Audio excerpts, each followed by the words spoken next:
When did you think you know it already? When I won my first race, I knew that because in basketball, athletes that are really dedicated to their sport. And then at the same time, you got basically influence. Last year, Gold Coast Half Marathon. It's the Australian Half Marathon Championship. And it's my first race and like a first championship race in Australia. And I used to do some training talks. Let's say, if you're familiar in running, there's a big, let's say, it's like a religion. So we have what we call the Jack Daniels method, which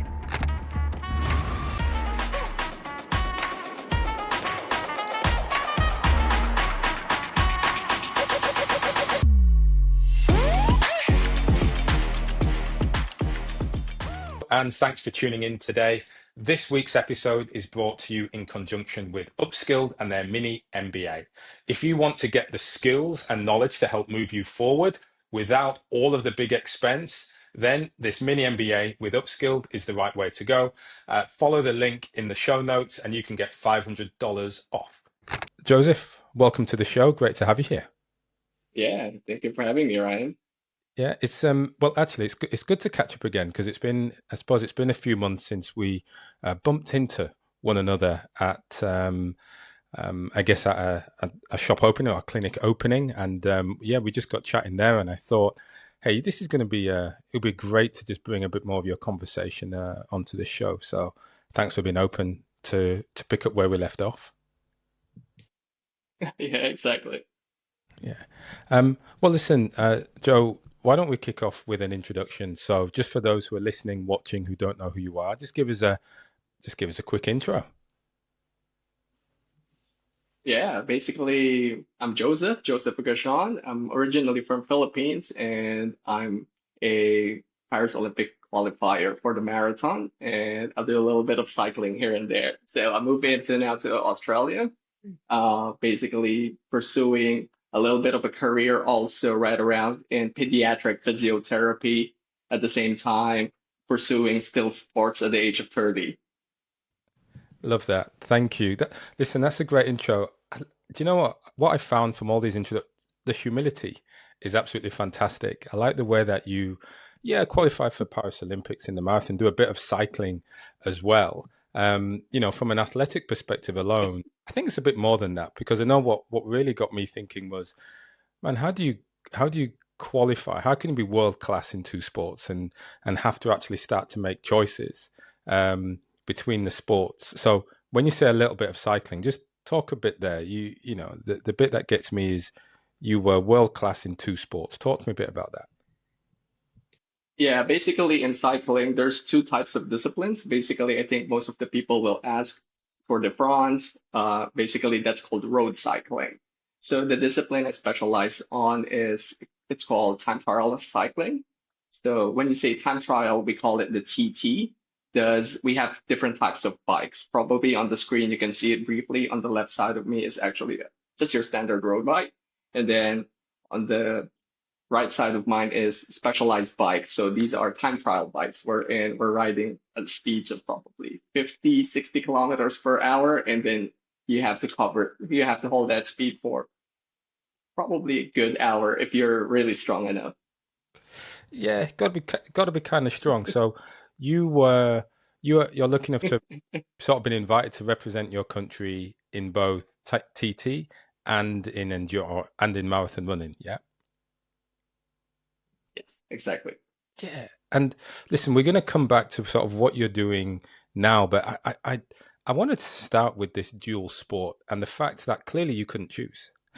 You were just good at sport. Mm, But tell me then, did you grow up with, like, in Philippines, like you were saying, did you grow up then just doing lots of different sports before you found what you, I guess, were naturally good at?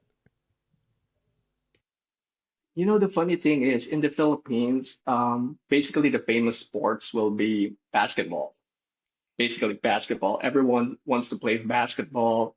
I came from a family, basically one of the best football families in the country. My father used to play professional football in the Philippines. Then when he had a family already, he has to choose either to drop the playing because it doesn't make enough money, or to choose a job. He chose the latter, to choose a job. So growing up, I'm hearing stories about my dad playing football, basically in there's a village named Iloilo City, probably one of the best football players are from there. And then it's sort of just stories for me. So I tried doing a little bit of football. I'm not really good at it.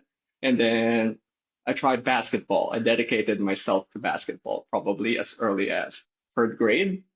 I dreamt of like playing in the PBA. It's like a local basketball league there. And then the problem is I'm just 5'5" tall. I was gonna say, I'm really small, yeah. so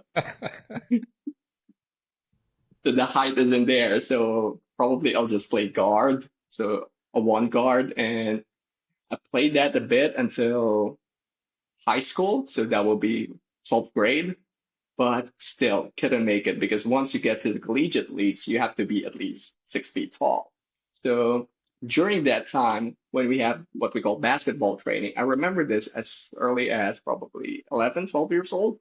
We used to do basketball training mm, in the morning. So it's just a normal 1 hour, 2 hour training. And then when I go home, I told myself I'm not being chosen by my coach, so I need to do extra work. So the funny thing is, I'm doing like push-ups, sit-ups, and then running in a ridiculous manner. So to the point that every single day, and my brothers can attest to this, probably at the age of 13 or 14, I'm doing like 600 push-ups, 600 sit-ups, 600 squats, and then basically a 6 mile run every day or 10-kilometer run every single day. Because my theory is if I'm not as good as anyone else, may as well I just double the effort that I need to do, and then I'm gonna catch them. And then it's sort of converted when there's a local running league. So basically, grade schoolers, there's like a local, we call it a fun run or like a park run, let's say. And then there's a bunch of collegiate athletes that join there. I entered myself to join the competition. I didn't know what the 10K is. So basically, just entry it. Little do I know, I won it. And then it caught the attention now of my current coach, which is Coach June, which he told me, okay, you got a tad bit of talent. Let's hone that thing. And then that again, every single session that he told me, basically, I double it or triple it. So it's that kind of mindset that I have because I need to make up to that, let's say, gap that I think I don't have against other athletes. Though I always think that I'm always at the disadvantage side of things. Right. And so that disadvantage that you put on yourself kind of inspired you to, well, like you say, no one's going to out-train you, but basically push yourself harder, double, triple, whatever it was that anybody else was doing. And so for you then, Yeah, exactly, exactly. but doing that from a fitness or from a, I guess, a running perspective, at what point did you then start to realize, hey, I'm really good at this? Oh, probably on the first race, I knew I'm good already. Funny thing is, people ask, when did you think you know it already? When I won my first race, I knew that, because in basketball, like I tell you, Ryan, when there's a game, I'm just getting in because there's like a technical free throw. Gonna shoot one or two free throws, and then the coach will pull you out. So Mhm. Yeah. probably I'll average zero point 0.5 points in my whole varsity career. But Yeah. basically, what happened is I realized I'm really good at running when I won my first race. So I knew right away that if, because running is different, I told myself if the sport is about suffering, I can suffer more than anyone else. So Right. Wow. that's the thing that I focus on. And this is where the cycling comes in because in the Philippines, cycling is not that a big of a sport. So I remember I got my first bike. Basically, it's basically lunch allowances that I have to skip meals for months and months and months just to buy my first bike. And with the help of my dad, he shelled out a lot of his money to buy my first racing bike, and that's where it started. So it kind of focuses on also in, let's say, running, whether it's 10K or the marathon. it's a long suffering. Cycling is the same. So, and when people ask me, why do you love this sport? It's kind of odd, but I like to suffer and I like to make people suffer during the race, which is the funny thing is it's sort of a meditatory state for me. People will be thinking, oh, this guy's crazy, Yeah. but it makes me smile all the time when it's hurting already and you have to either inflict pain or get the pain from the Yeah. other competitor. Okay, so when people say that they think you're crazy, how do you respond to that? Not really. So it's kind of different because um, I'm the type of kid that basically I don't have any social, let's say, acquaintances. Probably I can count it in a handful. Probably got good 5 or 10 friends. But basically, the reason behind it is every single day that I have, I as long as I can remember. And the funny thing is, I live in Sydney now, but I remember when I was 5 years old, I told my mom I was watching the Sydney Olympics wherein Steve Moneghetti's running, and I told her, I'm going to run the marathon in the future. And now I'm living in Sydney Olympic Park. So but back then, I knew that something will happen, but I just didn't know what it is. And it's sort of my self-decision that, let's say there's a night out with the friends, I'll choose to come home early and pitch in a 1 hour, 2 hour session. After that, let's say my friends will go out for some dinner. I still choose that. And you'll be the odd one out. But Yeah. the funny thing is, after probably good 20 years of doing it, all the effort came in now, and people will think, okay, how did it get to that position? But basically, it's sort of years and years and years of basically isolating myself and probably dedicating myself to the sport in a way that I think it's fair to the sport also. Hi, I want to take this moment to thank Upskilled and their mini MBA for sponsoring this week's session. One of the great things about their mini MBA is it allows you to gain the skills and knowledge to help propel you that little bit further forward. It gets you understanding the vocabulary in the room and also gives you some of those skills to navigate the corporate career, the government career, or indeed stepping into not for profit. So, big thanks for Upskilled and the mini MBA for sponsoring this week. And hey, check it out. Link in the show notes. You can get $500 off. Mm. Well, we'll come back to that's an interesting point that you think is fair to the sport. I'm interested though, as you were doing certainly the running or suffering, be it running, be it on the bike, how far did you think you could go? I know you said you dreamt of getting to the Olympics when watching it in 2000, but what were the sort of those real milestones for you when I mean, this is you coming out of the Philippines thinking, okay, can I represent my country? Can it take me overseas? As in, how clear was that thought? What sort of clarity did you have as to where sport Oh, would take you? yeah, basically, when people ask me retrospectively what I'm sitting at right now, talking to you, Ryan, basically going to Australia and having a chance to represent Australia in the future is it's outside what I've ever dreamt of.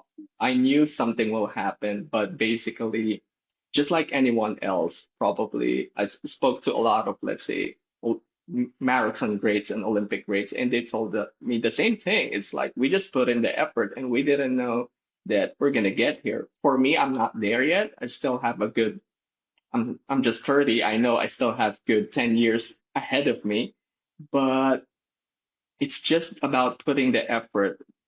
You win, let's say, a state championship. That's good. Now you focus on the next thing. You get a national championship. When you get a national championship, you get a couple of those. It feels good. Now you start racing in Southeast Asia. So I raced my first Southeast Asian race in Singapore, which is it's sort out to be good also. And then after that, you got the qualifying points for the Olympics, and then that's it. And then I moved to Australia. A lot of guys here in Australia are fast, so I was like, okay, the next focus now is to get into the top 10 of the fastest Australians, and then I'll make my way there. So it's not sort of me just seeing myself right on the top, Mm. but it's just breaking it down at the present. I'm staying at the present Yeah. because you don't know who you will be in the next Well, 6 years. uh, But if you focus on, let's say, you got a race next week, yeah. it's just gonna happen. Yeah. We see it. I mean, what's really clear to me is at first you had this. Oddly enough, it's a near-term goal, which is representing your country, represent country birth, representing Philippines, right? But it's as if now your next transition that you're in is saying, right, well, now how do you represent your new country, your inherited country of Australia? That will, I guess, well, actually, no, I'm not going to guess. I want to ask why. What is it that now wants you to represent Australia in marathon and have that as your next chapter? Yeah, basically two things. And uh, I love Philippines, basically. I'm a Filipino by heart, but at the same time, it's like the Olympic team is basically it has a different scheme, and every single athlete in the Philippines will know this. It's like there's a politics involved there already, and let's say this is part of the podcast and those things, but it is what it is, and they can relate into that. And I can name probably 10 Filipino athletes that changed nationality in the last 10 years. And there's a reason behind that. It's because we're not well supported. At the same time, the level of competition within the country is, to be honest, it's good. But once you face the big guns internationally, you're gonna eat some humble pie, and that's gonna bring you to the point that wait, I'm not that good after all. And at the end of the day, for me, sport is all about pushing yourself to the limit. It's not being if I choose to become the best in my country, I never left my country. Mm. But my internal goal while I started racing is because I just want to know how much and how far can I go, regardless if the best thing I can do is a national championship. It is what it is. That's the God-given talent that I have.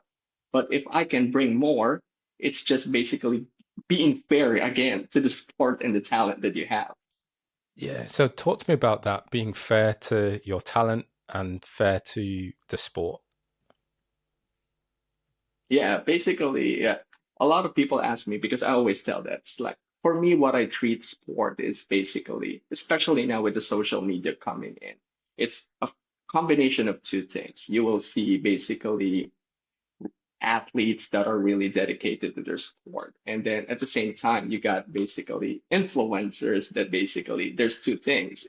It brings people to the sport, but at the same time, it robs basically, not, I can say rob, but basically it also gets the opportunities that the athlete has, let's say a sponsorship deals and those things. But being fair to the sport for me is basically doing the workout. When people told you, okay, you got to do the workout, do it with intent. For me, every single step that I do is basically with intent. Every single rep and cycle revolutions that I do is with intent. People will told me crazy. Do I listen to any music when I do indoor cycling? I did a 3 hour session, 5 hour session, and I'm listening to nothing. Basically, I'm just focusing on how my body moves. And once you do that, the results will happen because the sport is always fair. The sport is always fair. And there will be people that, let's say, there's doping, there's like easy ways to become faster and better. But at the same time, if you become fair to the sport, your time will come. It will not come, let's say, next week, but Mhm. after 10 or 15 years of doing it, you're going to get it. You're going to get it, definitely. And people will appreciate it more. Yeah, yeah, and I'm sort of working through that rationale of fairness, but to me, you're talking as much about recognizing the talent perhaps that you've got, be that well, like you say, a God-given talent, but also a mental toughness, and it's saying, well, how do you create the best, or how do you get the best out of the talent that you've got in a sport, and in sport whereby the fastest person wins over that same distance, and so that. I quite like that approach. It's kind of pure. It's like, and because you talk about this mentality of suffering, um, and you know, sort of a belief that hey, if you can go through the pain, then that's going to help you go further. I'm now sort of interested then in saying, well, in going through that pain from a sport perspective, how do you maintain life? Because if you're doing this 5 hour training and you're putting yourself through all this suffering from a financial, from a career perspective, how are you how have you been able to manage that dual track? Yeah, basically that's one thing. It's one thing, let's say, balancing workouts. Let's say the time of the workout, this and that. But another thing is first things, let's say balancing a workout time is you gotta pitch in. It's different when you have I have a full-time job. Basically, I work with pediatrics mobility devices, and we're working closely with families, which I love really most because it's just another fulfilling job. But at the same time, every single job has pressures. Like I tell people, people will ask me in a career, what's the best career? Is it a work from home? Is it a hybrid setup? Is it a full-time job? Every single thing has pressure, and life has pressures. And just like in sport, that's what I realize when I always tell people when the thing gets tough, let's say this is a really tough day in a job or whether in life, the next day will be better. So always just look at it in a perspective that in a career, when your boss tells you, oh, you gotta hit the sales, you gotta hit the sales, you gotta take a look at yourself. Why are they pushing me so much? Because they see potential in you guys. If they don't push you that much, basically it's just nothing. If they don't call you, they don't give you a ring. They don't care about you. So, and that helped me in my career also because I've been in this industry for probably good amount of since 10 years in physiotherapy and then into sales perspective probably 5 years, and that helped me a lot, especially when hitting targets, when hitting quotas. So financially you'll get sorted, so there's a carryover because it's like competition. It's not on the bike or on the run, but it's still something that keeps you ticking. Yeah. Well, how did you get interested in physiotherapy? How did that begin for you? Oh yeah, it's partly because I love running and cycling. So the funny thing is when I'm choosing a course in the uni, and this is where my mindset comes in, I asked my mother what's the toughest course in the college that because my mother's a chemist. So she's basically a dean of a college in the Philippines. And I asked her, what's the toughest course? What's the course that has the least amount of graduates? And then she told me, you take physiotherapy and you're not going to survive. And I was like, okay, I'll enroll myself into that course. That's it. So I was basically there because I was challenged that probably there's like 7 graduates a year. And I was like, okay, if it's that tough, I'll fit there. But secondarily, I realized physiotherapy was like when you're studying human anatomy, physiology, and then the exercise physiology type of things, I was like, wait a minute, I can apply this to my running. I can apply this to my cycling. I can apply this to the sport. So, Yeah. and then I fell in love to that, let's say, process already. And then little do I know, I'm a physiotherapist already. Yeah. So, sort Fantastic. of You, a full circle. yeah, it is. It's that full circle. What's really cool about that, though, is you were looking for the challenge. You're asking your mum, where can I suffer? You're asking your mum for one of the Yeah. hardest things to do in order to then push yourself forward. And well, not just, well, yeah, part of it is luck, part of it to an extent, but it's then applicable to what you were doing anyway. It's applicable to your sport, and it's something that then propelled your interest even further to, well, like you say now, to continue down that path. Yeah, exactly. So I don't know. It's just every single person. Like I always tell my wife, it's like every single person's wired differently, and I'm just wired to probably if there's a straight road, I'm just gonna find the hardest way going there. but still we're gonna get there. But it's kind of odd. It's kind of odd. So Yeah, it's yeah. just some people will go the shorter line. I'll go for the loop and then a lot of zigzags, and then still we're gonna get there. That's it. What do you think it is about that journey that excites you? The hard way, the uphill. Probably discovering yourself. I think that's the biggest one. Discovering, self-discovery, because every single session is like I've been doing endurance sport for like half of my life already, and every single session, you're still discovering something about yourself. Hmm.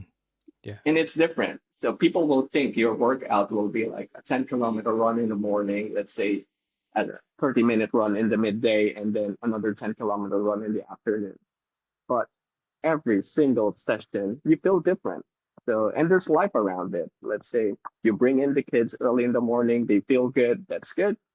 Do your workout. Midday, you finish a little bit of work, work's not so good, you still got to do the workout. And then afternoon, the day may get better or worse, but you still got to do the workout. So every single session, every single moment, there's like differences there Mm. already. And it's self-discovery. It's like, okay, what things to improve? How can I adapt to people? How can I do more to become a better husband, let's say better father, better athlete and everything. Yeah. So in this terms of, being better and discovering, what did you discover about yourself? So going through, physiology, sports science, studying yourself. I mean, I'm guessing then you studied yourself as part of Yeah. studies and trying to make yourself a better person. What did you learn about yourself that made you world class? I think there's one thing. So especially for us, let's say Asian athletes, there's one thing. People, most of the times we will think it's genetics. Let's say the European athletes are better, the Western athletes are better because of genetics. But what I realize is when I start racing internationally, you got, let's say, Kenyan athletes, you got basically European athletes, you got Asian athletes, and all of them, let's say, can achieve a certain threshold of improvement. But what there's a, let's say, physiological aspect of there's a limit. Let's say Eliud Kipchoge and Kelvin Kiptum, nobody can run another 2 hour marathon. I assure you that. But basically, that's the physiological limit. But there's also what I call a psychological limit, and it depends from athlete. And every single athlete, the world class athletes, when you're on the top of the echelon already, 99.9% your fitness level are all the same. Your VO2 Mm. max are all the same. Your lactate threshold is all the same. The only difference is the 0.01%, and it's actually coming from here. So, and it's different. It's different because it's more of self-discovery. When I did physio school, I started looking for cues. Basically, okay, probably the muscle length will be different. That's why they're faster, this and that. But what I've discovered is you can train that. You can convert that, let's say, muscle isometric strength, elasticity, even, let's say, amount of force generated through training. But the biggest factor is how well does the athlete adapt to the situation, because in racing, let's say, even if it's a 100-meter dash, if your first two steps are off and you're the type of athlete that, okay, I'm screwed, you're done, Yeah. you're basically blown away. In a 42K race, it's like 2.5 hours at most. You have plenty of moments to think. So Yeah. Yes. so you can still adjust in everything, and that's life. When the right way doesn't work, you go left. If Mm. if one thing doesn't work the same way, you Yeah. have Well, alternate routes. so how have you applied that thinking? Because I fully agree with you. So how have you applied that thinking towards your non-sport career in terms of where you work, how you work, things that you might develop or publish? Yeah, basically on my current job, especially in physiotherapy, it's also looking at the patient differently because, especially in Australia, which I love, the APA association is really good because you tend to mingle with a lot of international physios. And every single school of thought is different. But like always say, there's no, let's say, single formula to heal a patient. So I specialize on mobility devices. I took a look at the patient. There may be like several equipments that fit that, but you tend to see it holistically. And usually what I see is, let's say, you fit a patient in a special wheelchair, even though there's two patients of the same height, width, and everything, same case, they will sit on that thing differently. And partly it will be how you adapt to that thing. So, in a career point of view, also, for me, I'm in physiotherapy and sales. The sales is different. Every single client and patient is different. There's no, let's say, I'll give you the rule book and basically you'll hit $1 million sales in a year. Come on, it's not real. So basically, it's all about listening to the clients. It's all about it's like a puzzle. Every single puzzle is different. So when you tend to discover that, and it's not going to be a fun route, like I tell you, closing a sale is not easy at all. But once you get that challenge already, it's sort of like fulfilling both, let's say, career-wise and of course financially because you got commissions and everything. Yeah, and that's something, I'm telling that you look for. You look for that challenge, and hence being a physio, but also being in the sales side is something that I can tell excites you as well. It keeps you motivated to keep pushing yourself to those next limits. And so when you think about, you know, how you want your sporting career to go, when you think about the career side of things, how do you how do you see that? Where's that going to go for you? Yeah, basically it's different. So in a career point of view, because I used to work for a company that had me also in the Philippines, and then I also moved in Australia, and then I started with a new company here, and it's just opening new doors. Whether I'm not the type of guy that it's into, let's say, I want to be a sales director and this and that. I'm always staying at the present. I always tell myself, okay, if my boss gave me, let's say, 1.2 million dollars in sales target in a year, I gotta do every single thing to make that happen. Because if you hit the numbers, and a lot of people are this, and that's what I've seen in basically the latest generation right now. They always see themselves driving the Mercedes, basically living in a penthouse and this and that. But guys, there's a process behind that. And if you don't stay on the present and you got caught in the future, the in-betweens, it doesn't line up. So it wouldn't happen if you can't sell, let's say, $1 million a year. How can you sell 5 million? It's not going to magically happen. It's the same thing in sports. It's like, how can you run 42K at the pace of 3 minutes per kilometer if you cannot even do it at 5 kilometers? So it's all about the process, and I'm breaking it down in that way. I never see it, let's say, I'll be this person in the future. I just stay on the present, and it works for me. I'll just break it down day by day, execution, Yeah, and then the results are there. that's right. And it's sort of that you're breaking down these long-term visions that can be perhaps complex, that for many, we just get scared. We look that far ahead and it's like, oh my God, I don't even know how I'm going to do that. I don't know where to begin. And what you've mentioned a lot here is the importance of being present, the importance of following that process, really breaking things down and sort of committing to it, irrespective of how much suffering it is. It, I guess some of this stuff is not easy. It's not easy to run a marathon anyway, let alone be world class, let alone now move to Australia and try and take yourself to that next level. Likewise, hitting a sales target of $10,000, never mind 1.2 million.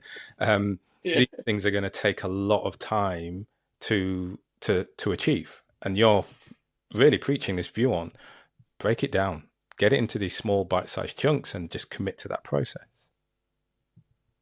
exactly, exactly. And the funny thing is, people ask me, how can you qualify for the Olympics? Like I always tell them, there's a theory about athletes, and there's a study done by that about training for 15,000 hours. So let's say the next Olympic block will be, let's say you're targeting 2028 LA Olympics, basically just divide it into the number of time, and then that's it. For me, my focus is the Brisbane Olympics, home Olympics here, because that will be a chance for me to represent Australia at home. I broke it down already. So I knew for myself that I have to train 3.52 hours a day every single day. So I'm that Yeah. focused on every single detail on that one. Because if I do it for the next 6.5 years, I'll do the qualifying period. So it's basically, I have one number in my mind, 3.52, and then I'll multiply it, and then I'll know I'm going to achieve 15,000 hours of training. And by that point, I'm going to be elite again. Yeah. So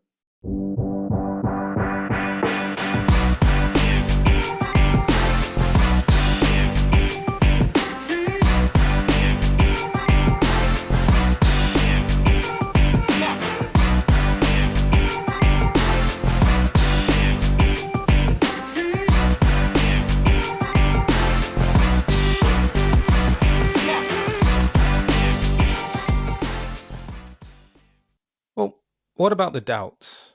As in, I would hear that and I'd be thinking, things are going to get in the way. Never mind my physical injury or anything, but family, life, stuff. yeah, How does that impact you?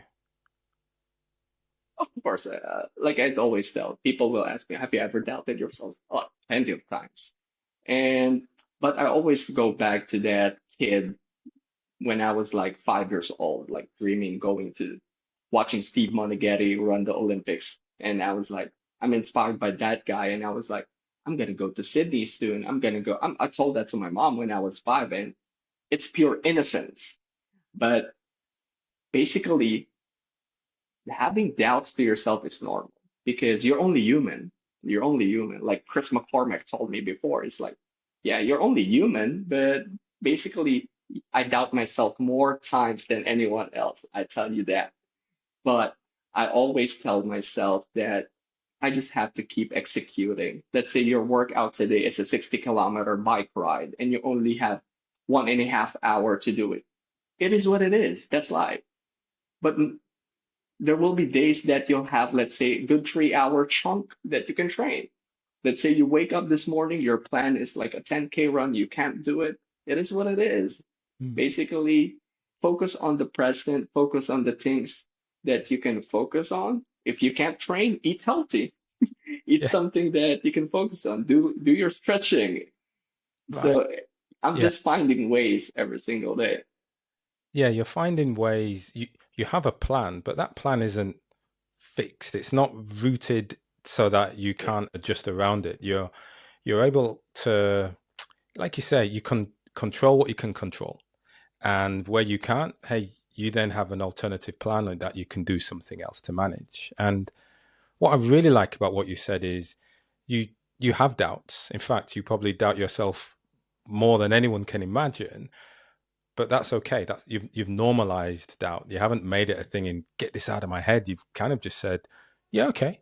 And now how do I adjust? And you said before, adapt. And I think that, yeah, I'm picking up a lot from what you're saying, and I'm thinking, yeah, that's a good mentality to bring into this, having this plan, but be adaptable and know how to adapt as well.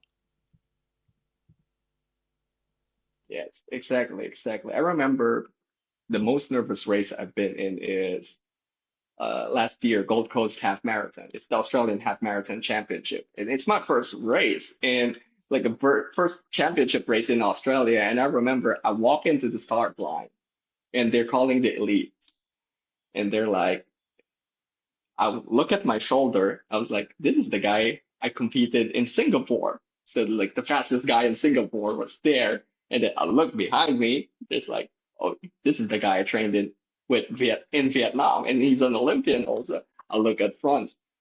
Oh gosh, there's Brett Robinson. Okay, on far right, there's Andy Buchanan. And I was like, oh God. So I was like, oh man, this is like gonna be good. Because I and I was like, I'm doubting myself because I'm on that moment wherein I still feel like I'm the athlete from Philippines. But the funny thing is I'm wearing the Australian attire now.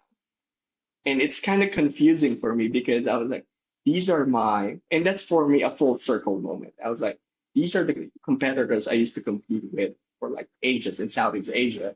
And now we're on the same race in Australia. There's like Japanese runners, there's like everyone there. And then I was like, okay, this is, and I doubted myself. I was like, am I worthy enough to wear this shirt, the green and gold? And I was like, but once the gun start goes in, it's like you're full automatic mode already. It's like, okay, just put your head down, focus on the execution, and then basically that's it. You just do your job. You just run the best that you can. Yeah, and you get the rewards when that happens. So, and that's it. Following that process. Now, you mentioned there the shift. You still see yourself as the 5-year-old Filipino boy saying, "I'm going to go and race there," and then you see yourself on that start line in the green and gold. Um, are you still that same boy from an identity perspective? What's changed for you? I don't know. I actually people, a lot of people think that way that a lot has changed, but to be honest, I see myself still see myself as that kid that is a dreamer because yeah, it all started as a humble sport. It's all started as a kid who wants to discover himself how far can he go. And going back to Australia, that reignited something on me because back in the Philippines, to be honest, I was like, you're winning races, okay, you're doing this, you're doing that. But it's sort of the sport felt numb for me to be, before I went in here in Australia because probably it's not so easy, but it's not challenging anymore. And then when I moved to Australia, I was like, okay, this is where I'm supposed to be. This is where I should race. This is where that dream materialized because that's back then, when 25 years ago, that's where I dreamt to be in. And I was like, I remember when I met Steve Moneghetti in Gold Coast Marathon, I was like, on that moment, I don't realize the gravity of it. But when I went home, I was like, man, that happened. That happened. So he's my childhood idol. I'm doing Monaghan drills all the time. It's named after him. And I was like, okay, this guy's real. Okay. Yeah, that's brilliant. I mean, that really is wonderful to be. Uh, I think achieving a sporting dreams, but then actually racing and competing with someone like that. That must feel pretty cool. Yeah, it is. It is. So I'm still chuffed, but you know, it's like, okay, what's the next goal? What's the next goal? And I used to tell my wife, I remember good 8 years ago in the Philippines, I told my wife, I was like, I'm gonna win the national championships. And I'm nothing back then. She's like, okay, okay, here's the crazy guy again. And but I just worked towards it. And after the race in Gold Coast, I told my wife, give me 3 years, I'm gonna get to that top three slot. Yeah, She's like, okay. that's it. And you're prepared to suffer, like you say. You want to put yourself into that zone, follow that process. I'm going to say not follow it, but you're going to own the process in that you know what you need to do, you know how and where you can adapt to achieve that, and you're prepared to put the work in. And what I've really enjoyed hearing in this conversation is you're prepared to put that work in in sport and in, I guess, the traditional careers alongside in, and that I think is wonderful how you've been able to break those two bits down. Just on a slight tangent, I know one of the bits that you mentioned to me when we were catching up was heart rate, and I've just been talking to everybody about this. Said you got to hear Joseph. His heart rate just popped straight up. Just talk to me a bit about that because you when you talk about so Okay. you really mean it. Yeah, exactly. So it's different because I used to do some training thoughts. Let's say if you're familiar in running, there's a big, let's say it's like a religion. So we have what we call the Jack Daniels method, which is he's an American running coach. He coached basically um one of the greatest marathon runners of America, and then now he Galen Rupp is being coached by him. And then basically the rule of context there is you got numbers. In endurance, you got VO2 max, you got lactate threshold, and then basically all of it is like goes to the tangent of heart rate. So circling back, so especially with the running boom right now, people will think, okay, um, you got mass heart rate, aerobic heart rate, this and that. But what I've discovered is in myself, I'm not applying this to everyone, but of Mhm. course, in general, people, you will be good with, let's say, zone two running, basically just easy talking pace, just enough to initiate that aerobic heart rate. Now, my type of racing is different because I always average between 181 beats per minute, and there was a race that I did for a half marathon wherein I averaged 205 beats per minute for the whole race. That's average, not max. Okay, you don't want to know what the max heart rate is. So basically, that's average heart rate. So that's the whole 1 hour 15-minute racing. So basically, what I discovered is when I run, there's what we call a lactic acid buildup. Mine builds up at what we call the zone two heart rate, which is kind of odd. So people will see me when I do the testing and I follow the ramp protocol, people will see me as unfit Mm. because basically at a aerobic heart rate, I'm putting out 9.9 mmol of lactate, which is really high. Mm. Now, when I once I hit 108 beats per minute, the funny thing is my heart rate is basically flushing it. So once I hit 180 beats per minute, my lactate will be basically 1.5, zero point 0.8. So I'm not producing lactic acid at a high heart rate. But that comes now into a difference because my heart is pumping out at a really high revolution. Yeah.